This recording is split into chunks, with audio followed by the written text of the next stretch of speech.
everyone, I am Aditi, an A-teamer. I'm currently studying in 12th standard, and finally JEE, NEET, IMU, CET, NDA and all the other exams are finally done, and we have our all the toppers with us, and finally we have the scores. So first of all, congratulations everyone. All your scores are great. And काफ़ी ज़्यादा website crashes हुए होंगे.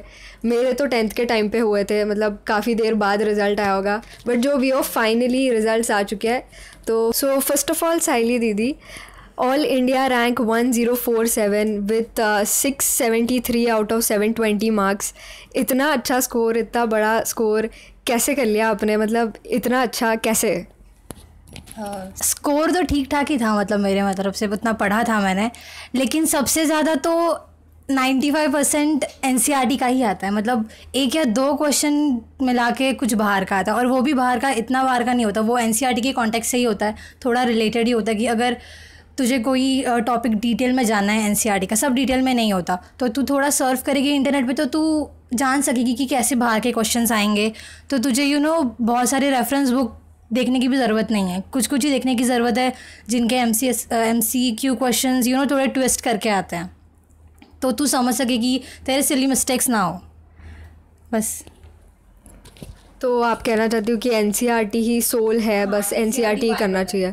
तो NCERT के अलावा क्या आपने और भी 15 बुक्स पढ़े इतना अच्छा स्कोर करने के लिए? मतलब बाकी भी कुछ और रेफरेंस बुक कौन से यूज़ किया? 15 बुक्स तो नहीं, एक दो राजीव विजय जो क्लासेस में मिलते थे, उसे जो चाहिए थे क्लासेस के, और बुक्स, और ऐसे ही इंटरनेट पे और कोई वेबसाइट्स भी है. मतलब सर बताते थे हमें सब कुछ, तो हम उसी से देख लेते थे. सो राहुल रोकड़े भैया, आपने जेई मेन और एडवांस दोनों काफ़ी अच्छे से क्लियर किया. ऑल इंडिया रैंक 1886 है. सो आपने दोनों के प्रिपरेशन में क्या डिफरेंट किया, और क्या बेसिक डिफरेंस होता है दोनों में? Okay. For JEE mains and advanced, the main difference is level of preparation. For mains, you can prepare well by just revising your board textbooks and like solving in text MCQs and all, and by referring lots of other books like Physics Teacher, your preparation can go really well. And for JEE advanced, now there are lots of websites including NTA which provides you an app called National Test Abhyas app. In that there are many mock tests that you can give, and they are really good for preparing for advanced. They can really get you a good score. That's the only preparation I did. So you gave regular tests on NTA app and all? Yeah.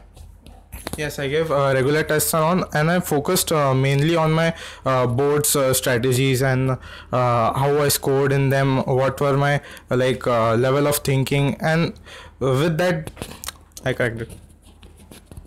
So coming to boards and entrance, there is everybody says that there is difference in them, but in entrance we use a lot of tricks and shortcuts, but in boards we have to write the full answers like mark wise. Yeah. So how did you practice for both individually?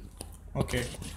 When it comes to boards, you have to first I did like referring the textbooks and studying all the steps and all.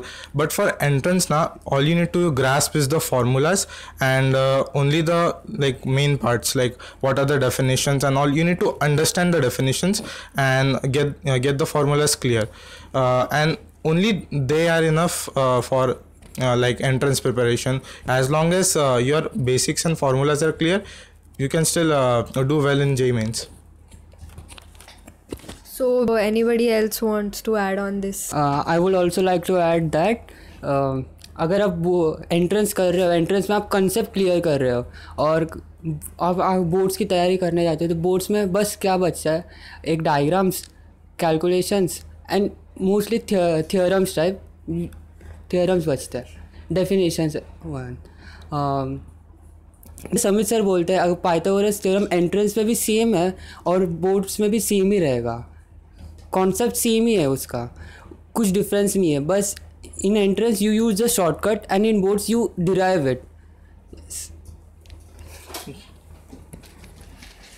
So coming to Arshia didi and ज्योति दीदी, जी आपने NEET repeat किया था, तो आप और आपके scores इस बार इतने अच्छे हैं, आपका स्कोर ऑलमोस्ट डबल है पिछले बार से, तो जी ये रिपीट करना भी कोई इजी बात नहीं है। सो आपका अप्रोच कैसा था कि ऑलमोस्ट 300 मार्क्स कवर हो चुके हैं, तो आगे के 150 मार्क्स की बस प्रैक्टिस करना है, तो एक साल में कैसा अप्रोच किया था आपने कि पूरा करना है या जस्ट जहाँ पे छूटा था बस वहीं से आगे? मुझे तो लगा कि स्टार्टिंग से ही सब वापस रिवाइज़ करना था। ऊपर से मैं पहले से मतलब बहुत डीमोटिवेट हो गई थी, इतना कम मार्क्स मिला था तो इसलिए। फिर बाद में समित सर के पास आई, उन्होंने बहुत मोटिवेट किया। स्टार्टिंग में ही मैं जब क्लास में आई रिपीट के लिए तो समित सर ही मिले थे और उन्होंने बहुत मोटिवेट किया। फिर बाद में पेरेंट्स भी थे, और आसान बात नहीं है कि रिपीट में भी मिले, इसलिए बहुत डर भी लग रहा था कि रिपीट में मिलेगा कि नहीं, बट अच्छा मार्क्स मिला, अच्छा रैंक मिला। ऐसा नहीं है कि जहाँ से हम लोगों ने जितना मार्क्स मिला वहीं से वापस स्टार्ट करना है, जहाँ से मतलब ज़ीरो से स्टार्ट करने का, एम करने का कि कितना हो सकता है उतना हो, और ये मोटिव रहना चाहिए कि ये ईयर वेस्ट नहीं हो। ये मोटिवेटेड। और यहाँ पे बात आती है गाइडेंस की, तो आपने जैसे कहा कि टीचर्स का गाइडेंस बहुत इम्पॉर्टेंट है, तो आपको किस तरीके से सबको टीचर्स ने मोटिवेट किया और कैसे आपको आगे पुश करते रहे? सबको थैंक्स करना हो, सब टीचर्स को। सब टीचर ने बहुत ज़्यादा सपोर्ट किया, मतलब बहुत ज़्यादा मोटिवेट किया, स्पेशली फातिमा मैम, जो मतलब मेरे लिए तो मैम ने तो टाइम टेबल बना के रखा था कि इस वीक आपको ये चैप्टर कंप्लीट करना ही, मतलब करना ही है। Thank you. और किसी को ऐड करना है इस पॉइंट पे? मैं तो यही ऐड करना चाहूँगी कि सारे टीचर्स ने बहुत इनपुट दिया है हमें, और फाइनली जाके हमने इतना आउटपुट किया है। और हर इंडिविजुअल टीचर ने स्पेसिफिकली हर एक बच्चे को खुद के तरीके से समझाया है कि ऐसे नहीं कि सिर्फ डांट के भी और प्यार से भी समझाया है कि हर किसी को एक ही तरीका नहीं समझ में आता, कोई डांट से समझ जाता है, कोई प्यार से, लेकिन हमको दोनों तरीके आजमा के देखे और सब अच्छे से समझ गए अब तो ए टीम में सबसे ज़्यादा स्ट्रिक्ट कौन है, समित सर या आफरीन मैम या हमारी फातिमा मैम या एनी मैम?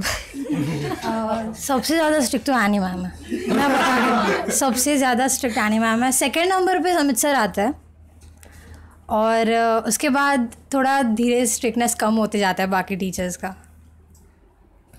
तो यश भैया, आपने एनडीए क्रैक किया काफ़ी अच्छे स्कोर से, तो आपने एनडीए के लिए भी काफ़ी अलग अलग सब्जेक्ट्स होते हैं जैसे पॉलिटी और बाकी इंग्लिश एप्टीट्यूड, तो इन सारे सब्जेक्ट्स के लिए तैयारी कैसे की थी? मतलब पहले से दोनों साल के लिए डिवाइड किया था या एंड में रिवीजन करते वक्त ये कवर कर लिए थे?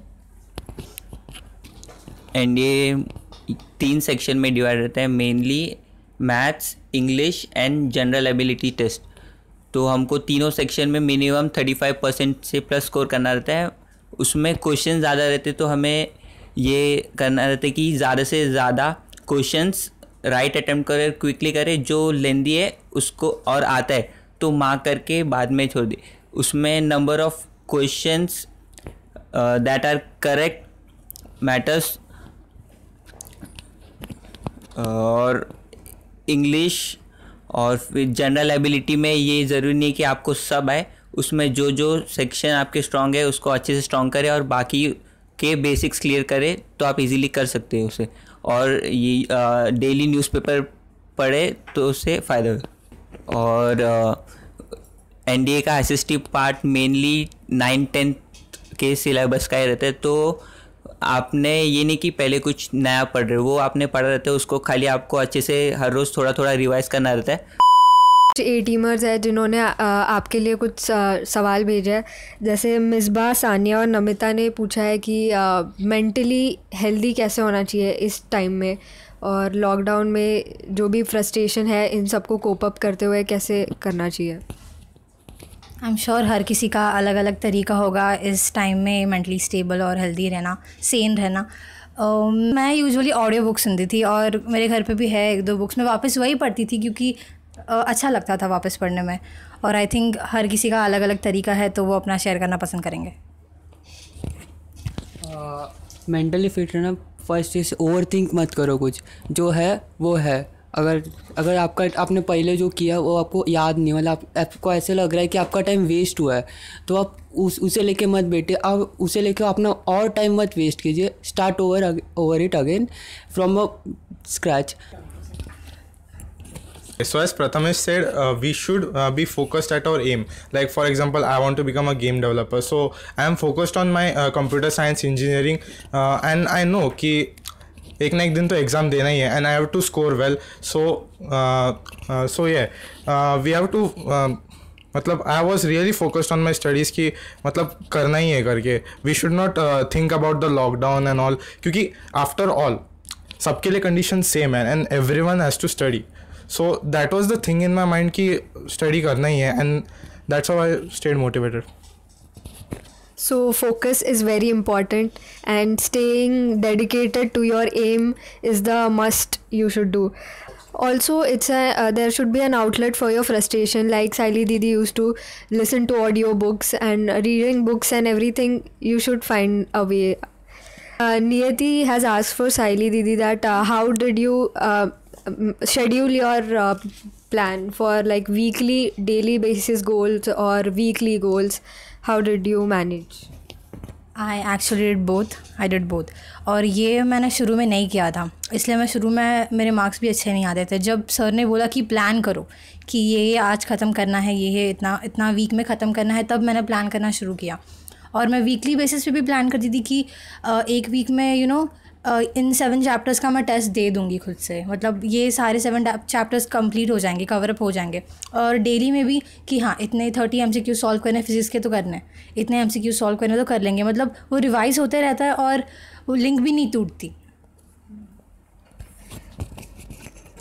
आप सब ने 2 महीने मतलब जेई आने के 2 महीने पहले या 2 वीक्स पहले क्या प्रिपरेशन की, मतलब एक्सेप्ट फार्मूला और लास्ट एंड टाइप? ये क्वेश्चन सृष्टि, आमिक इन सब ने पूछा है, तो आपने कैसे लास्ट टाइम पे क्या किया? लास्ट में मोस्ट इम्पॉर्टेंट है पैनिक मत होइए, और जो लास्ट ईयर क्वेश्चंस है वो ट्राई कीजिए। मॉक टेस्ट है बहुत सारे, और there are lot of test, ATM education mock test, there are next level questions in that.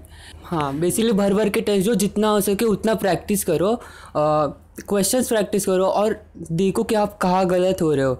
अगर आपको ये क्वेश्चन नहीं आ रहा, आप बाद में टेस्ट के बाद जाके देखो कि मैंने क्या मिस्टेक, अगर कैलकुलेशन मिस्टेक है या फिर कंसेप्ट क्लियर नहीं है मेरा, वो देखो। अगर कंसेप्ट क्लियर नहीं है तो सर के पास जाओ, सर मैम के पास जाओ, क्लियर करके लो, क्योंकि अगर वो क्लियर नहीं होगा वो बैकलॉग्स रहेगा वापस वैसे। तो फिर अगर आप एक टाइम पे क्लियर नहीं करोगे ना तो बाद में वो क्लियर नहीं होगे। साइड आई थिंक कोई और? मैं एग्री करती हूँ कि प्रथमेश ने एकदम सही कहा है। और ज्योति, आप कुछ ऐड करना चाहेंगे? मोटिवेट ऐसा नहीं है कि किसी चीज़ से अभी मोटिवेट हो, सेल्फ मोटिवेशन बहुत ज़्यादा इम्पॉर्टेंट है। It's important to be motivated by yourself only. ऐसा नहीं है कि हो नहीं सकता, हो सकता है। अगर आप पहले से डिफ़िकल्ट सोचेंगे या फिर नहीं हो रहा, आप ऐसा सोचेंगे तो नहीं हो पाएगा। आप जब सोचेंगे कि हाँ हो सकता है, मीडियम है, ना इजी है ना डिफ़िकल्ट, तो ही पॉसिबल है। आप पहले से सोचेंगे कि नहीं हो पाएगा, ऐसे फिर नहीं चलेगा, आप नहीं अच्छे स्कोर कर पाएंगे।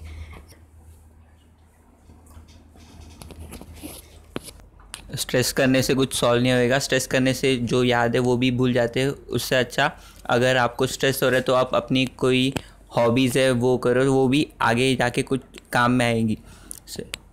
और इससे आप मोटिवेटेड भी रहोगे, आप इधर उधर डिस्ट्रैक्ट नहीं होगे। वो छोटे छोटे ब्रेक लेते रहो स्टडीज़ में, तो फ़ायदे में। So positive thinking is very important. और मेरा एक पर्सनल सवाल था कि ऐसा मेरे साथ बहुत बार होता है कि जब मैं कोई सम करने बैठूँ और वो नहीं आए और अगले सम पे जाओ, अगले ऐसे सम्स कॉन्सिक्वेंटली ऐसे सम्स आए जो मुझे ना आए, तो मैं बहुत फ्रस्ट्रेट हो जाती हूँ और मुझे वो आगे करने का मन नहीं होता।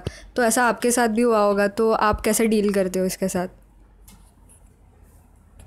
अगर एक ही सवाल पे अटके हो और वो नहीं आ रहा है और अपना दिमाग भी खा रहा है आपका, तो स्किप करो, लेकिन वापस उसके पास आना। और फिर भी ना समझ में आए तो टीचर्स है, टीचर्स समझा के देंगे ही। मतलब टीचर्स कहते हैं कि पहले खुद ट्राई करो, और फिर अगर बिल्कुल भी ना समझ में आए तो मेरे पास आओ, मैं सॉल्व करके दिखाऊंगी कैसे करते हैं। हिंट्स देंगे आपको, पूरा सॉल्व करके नहीं देंगे, और वो सही भी नहीं है। तो डाउट्स पूछना बहुत इम्पोर्टेंट है। तो आप सबने डाउट्स काफ़ी पूछे होंगे टीचर्स को, तो आपको कभी ऐसा लगा नहीं कि क्या होगा, मतलब क्या लगेगा या ऐसा कुछ? No. We never used to think like that. We always used to think कि जब भी हम लोग doubts लेके जाएंगे, we want to know the correct answer, and that's why we went to Samit sir and Fatima ma'am to ask the doubts frankly. We never thought कि sir क्या सोचेंगे या मैम क्या सोचेंगी. We always thought कि हम जब जा रहे we are going as students and we want to know. That's all. ऐसा भी होता है कि बहुत बच्चे डाउट्स इसीलिए भेजते हैं दिखाने के लिए कि बस पढ़ रहे हैं। तो क्या आप में से किसी ने कभी किया है या कभी ऐसा सिचुएशन आया हो? आई थिंक किसी और के प्रोग्रेस से हमें डरना नहीं चाहिए, हमें मोटिवेट होना चाहिए। ऐसा नहीं सोचना चाहिए कि वो सिर्फ दिखाने के लिए क्वेश्चन दिखा रहे हैं। मे बी उसको क्यूरियोसिटी हो, उसको उतनी क्यूरियोसिटी हो, और हमें मोटिवेट होना चाहिए उसको देख के कि वो इतने सवाल पूछ रहा है, वो इतना डीप में जा रहा है, मेरे को भी करना है, मेरे को भी आगे बढ़ना है। तो जेन्युइन होना चाहिए पढ़ाई को लेके। और वर्धन और अनुष्का ने ऐसा भी पूछा है कि फ़िज़िक्स फोबिया बहुत लोगों को सताता है और उसके वजह से काफ़ी स्कोर्स के बीच में या फिर फोकस नहीं कर पाते फ़िज़िक्स पे, वो डर से। तो इस पे आपको कुछ बोलना है? See, related to physics phobia, it's not like हम लोगों ने 10th में कभी physics पढ़ा नहीं होगा. We also have studied many basic things that we never knew were a part of physics. So it's not like हमें पूरा physics बिल्कुल समझ में नहीं आएगा. There are some parts that we might like in physics. There are some parts that we might not. Okay, so the thing about studying physics is that you should focus on the part that you understand. उसको मतलब एकदम पक्का करके रखना है. And you should मतलब जब भी एंट्रेंस सॉल्व कर रहे हो या फिर मॉक टेस्ट दे रहे हो, then you should focus on only the subjects that you understand the best. Okay, there is no point in जो सब्जेक्ट्स या फिर टॉपिक्स तुम्हें क्लियर नहीं है, get them clear. And in case अगर कोई मतलब ऐसा टॉपिक है जो एकदम सर के ऊपर से जाता है, so you shouldn't really think about them, क्योंकि अगर उसके ऊपर फोकस करोगे तुम मतलब जो सब टॉपिक्स या फिर सब्जेक्ट्स तुम्हारे पक्के हैं वो भी तुम लोग भूल सकते हो. So the best thing to do in physics is focus on the chapters that you are best at. तो मतलब अगर मुझे 10 में से 2 चैप्टर्स अच्छे से आते हैं तो मैं सिर्फ 2 ही पढ़ूँ? Not exactly like that. You should focus on others, on the other topics as well. क्योंकि अगर नहीं होते हैं तो you should ask teachers. You should sit with them for lectures again and again until you get it. And I'm sure we are 80 we will get it. I would like to add more about it. अगर आप जी का exam दे रहे हो, जी के exam में ऐसा नहीं, physics में आपको 25 में से 25 क्वेश्चन अटेम्प्ट करने हैं. आप मतलब minimum 13 go for 13. Don't go for negative marking, मत जाओ प्लीज़. और जो आते टॉपिक्स टारगेट करो. मतलब अगर फिज़िक्स में बोले तो वेव ऑप्टिक्स है वास्ट चैप्टर पर है ईजी, पर यू कैन गो स्टार्टिंग से फिज़िक्स का अगर मॉक टेस्ट दे रहे हो तो फिज़िक्स सेक्शन में हो तो आप ओपन करो फिज़िक्स वाला पार्ट, तो वहाँ पे चेक करो कि ये टॉपिक क्वेश्चन है क्या. Go for them first, build up your confidence and then try to attempt the other question that you know you can solve it. अगर सॉल्व नहीं हो रहे तो टाइम वेस्ट मत करो, लीव इट.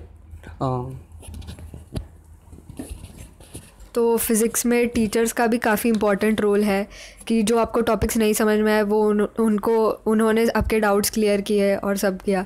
तो उनका क्या कंट्रीब्यूशन रहा? मुझे पहले से ही फ़िज़िक्स से बहुत डर लगता था. मोस्टली नीट स्टूडेंट्स तो फिज़िक्स से ही डरते हैं और बहुत सारे डाउट्स भी होते थे. थोड़े क्वेश्चंस ऐसे होते थे कि ट्रिकी थे और मुझे समझ में भी नहीं आता था. तो रमीज़ सर और सतीश सर ने बहुत हेल्प किया. रमीज़ सर तो बोलते थे कि कितना भी बार एक ही डाउट तुम पूछो चलेगा, बट सेकंड टाइम अगर पूछते तो सर थोड़ा सा चिल्लाते बट फिर समझाते. वैसे ही मैंने बहुत सारे सेम डाउट्स पूछे सर को, क्योंकि एक बार मुझे समझ में आता था, फिर नेक्स्ट टाइम वापस मैं जब वो क्वेश्चन रेफ़र करती थी तो मैं सोचती थी कि कहाँ से स्टार्ट करूँ, कैसे सॉल्व किया जाए, बट टीचर्स का कंट्रीब्यूशन बहुत था। मोस्टली फ़िज़िक्स में रमीज़ सर और सतीश सर ने बहुत हेल्प किया है। I would like to add one more thing. Physics में मोस्टली क्वेश्चन जितना बड़ा होगा ना उतना इजी होता है। मतलब जितना बड़ा क्वेश्चन होगा ना तो आपको उतनी ज़्यादा इंफॉर्मेशन रहेगी उस क्वेश्चन के अंदर कि अगर कुछ बहुत बड़ा क्वेश्चन है। और फिज़िक्स में मोस्टली है ना डायग्राम्स और ग्राफ्स देते हैं और क्वेश्चन बड़ा बनाते हैं, और तो स्टूडेंट्स क्वेश्चन देख के छोड़ देते हैं उसे। पर वो क्वेश्चन में कुछ नहीं करना होता, बस सिंपल सा सादा सा फॉर्मूला यूज़ करके आंसर आ जाता है। कुछ कैलकुलेशंस भी नहीं होते उसमें। मोस्ट क्वेश्चंस वैसे ही होते हैं। तो दी एंड गोल तो सभी का अचीव हो गया और एम तो सभी ने क्रैक अपना कर ही लिया। तो आप हमें क्या मेन टिप्स देना चाहोगे? टिप्स तो यही होंगे कि प्रायोरिटीज सेट कर लो अपने, गिने चुने दोस्त रखना है। ऐसे नहीं कि सबके साथ घूमने चले जाओ, बेस्ट फ्रेंड्स पास में रखना। वो तुमको सपोर्ट करेंगे, एक्चुअली तुम्हें बुलाएंगे ही नहीं कि चल नीचे आओ बिल्डिंग के खेलने जाते हैं। वो खुद बोलेंगे कि तू रुक जा, हम किसी और दिन मिलते हैं। और यही प्रायोरिटीज़ की तुम्हें कौन से फैमिली फंक्शंस में जाना है। हर फैमिली फंक्शन में जाने की ज़रूरत नहीं है, और तुम्हें मतलब सब वो मूवीज़ देख रहे तो ऐसा नहीं कि तुम्हें भी देखना ही चाहिए। तुम्हें भी टू द पार रहना चाहिए उनके साथ मूवीज़ के बेसिस पे। अगर तुम ये अभी पढ़ लो ना तो बाद में तुम फ्रीली मूवीज़ देख सकते हो और तुम सेट रहोगे। तो और कोई? जैसे साइली ने बोला कि कुछ ही फ्रेंड्स बनाओ। मैं बोलना चाहूँगा ऐसे फ्रेंड्स बनाओ कि जो आपको क्रिटिसाइज़ करें, not in that sense, but आपने कुछ अच्छा किया तो आपको बोले अच्छा किया पर तू और अच्छा कर सकता है।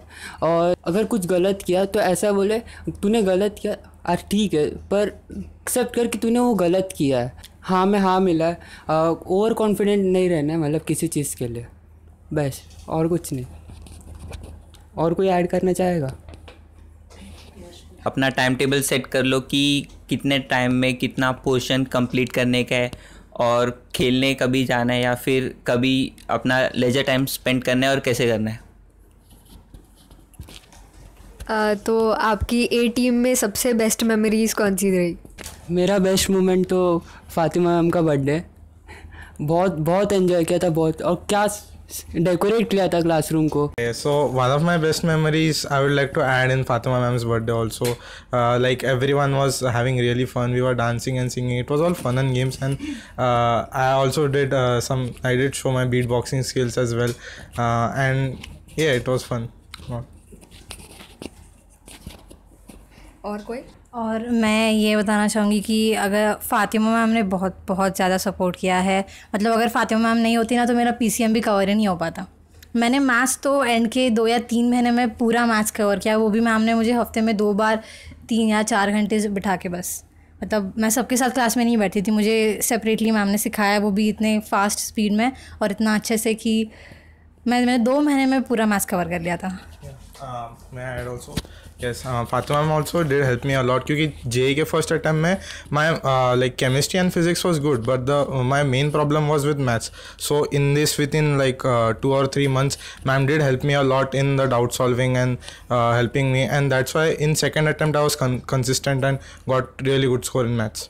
And even along with, not to like forget about the boards marks also, I got 99 out of 100, all because of math.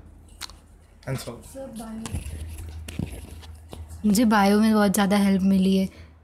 वो इजी होता है सब्जेक्ट, लेकिन तो भी कंसेप्ट्स क्लियर कभी कभार नहीं होते। तो बायो के सर, विष्णु सर, सारे लोगों ने बहुत अच्छा हेल्प किया है।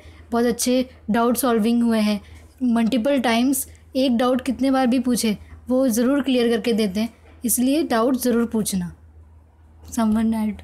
CPB सर हम लोग को ब्लॉग सिखाते थे, चारों ब्लॉग्स, SPDF। P ब्लॉग तो बहुत बड़ा था तो मैं सोचती थी कि कैसा होगा, बट सर ऐसे नोट्स हम लोग को देते थे, खुद से हम लोग लिखते थे, जैसे जैसे लिखते थे हम लोग को याद हो जाता था। ऊपर से सर प्रीवियस ईयर क्वेश्चंस, फिर बाद में जो इंपॉर्टेंट क्वेश्चंस थे, ऊपर से sir out of the box questions भी मतलब खुद से बना के देते थे हम लोग को। सर बहुत पैशनेट थे सिखाने के लिए, जिसकी वजह से ब्लॉग्स बहुत ईजी रहा। तो आप ये 2 साल की जर्नी ए टीम एजुकेशन में इसको कैसे रेट करना चाहोगे आप out of 5? 5। Definitely a 5. Of course 5.5. It was more than expected. For me, it's also 5. मेरे लिए 5 से बढ़कर है, मेरे स्टार्स थोड़े बड़े हैं। मेरे लिए भी 5 से बढ़कर है, क्योंकि मेरा मार्क्स बहुत डबल हो गया है सिर्फ 18 की वजह से। सारी टीचर्स ने बहुत अच्छे से मोटिवेट किया, वरना मुझे ये टाइम इतना नहीं आता। तो yes, we are a teamers and we did it and we can do it, we will achieve more, there is a lot more to do in life. Thank you all, you came and shared your important tips with us. So thank you very much and all the best. So 3 cheers for A team. Hip hip hooray! Hip hip hooray! Hip hip hooray!